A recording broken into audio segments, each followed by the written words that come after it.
মাছ নিয়ে ঘাটের উদ্দেশ্যে আসি, অনেক পোতে অনেক বোট, ছোট বোট আছে, তারপরে স্প্রিং বোট আছে, এরা এই নিয়ে আমার ঘরে ধাওয়া করে কয় এই যে প্রশাসন, নৌ পুলিশ, বেশিরভাগই নৌ পুলিশগুলা।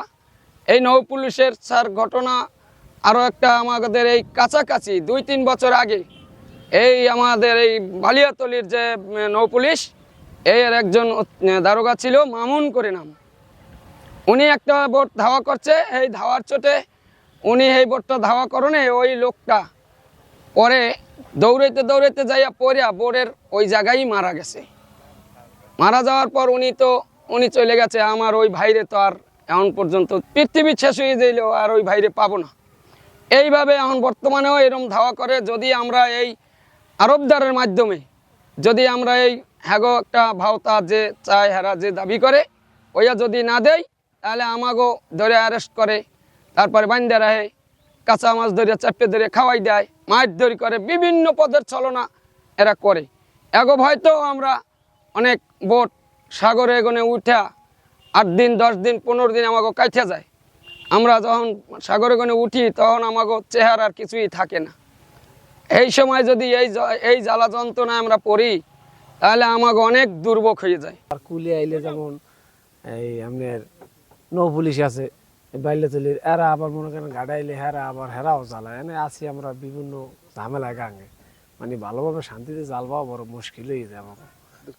এটা আবার ওই গদির মাধ্যমে দেওয়া হয়, এইভাবে আমরা সারা পাই 5% এইভাবে দেওয়া হয়।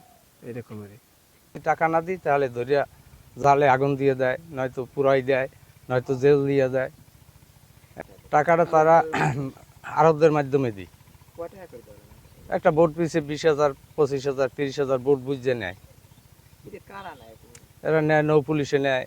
পায়রা বন্ধু নৌ পুলিশ, এরা ওই আইয়া ওই গোড়ায় থাকছে টাকা পয়সা মকদম নেয়, নিয়ে কি এইবারে হেন তেন করে, পুলিশ মাছ ধরি করে, এবার ওই আনালে ধাবায় দমকায়। এই জন্য আমরা টাকা দিয়ে ওই মাছ ধরি গদিতে আমার আশা লাগে। আইসে গদির এলাকাতে কইলে গদির এলাকারা এইবার আমার টাকা নেয়, নিয়ে এখন দেয়। কিন্তু আমরা মনে করি প্রত্যেকটা বোট প্রতি মনে করেন আমাদের 10,000 টাকা করে দিতে হয়েছে।